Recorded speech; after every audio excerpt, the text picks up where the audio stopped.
أعوذ بالله من الشيطان الرجيم. بسم الله الرحمن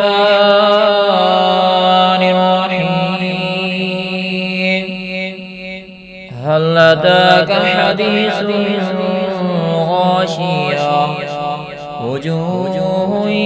يومئذ خاشعة عاملة ناصبة تصلى نارا حامية تسقى من عين آنية ليس لهم طعام إلا من ضريع لا يسمن ولا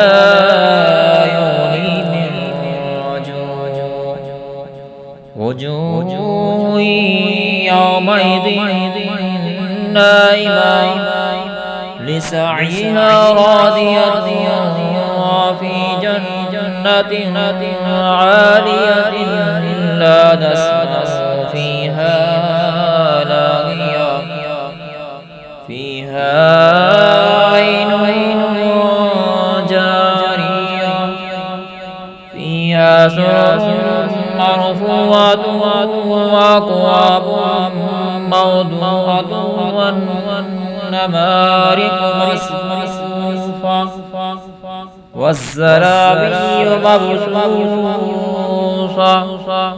أفلا ينظرون إلى الإبل كيف خلقت وإلى السماء كيف رفعت وإلى الجبال كيف نصبت وإلى الأرض كيف سطحت فذكر إنما أنت مذكر لست عليهم بمسيطر إلا من تولى وكفر فيعذبه الله عذابا أكبر إن إلينا إيابهم ثم إن علينا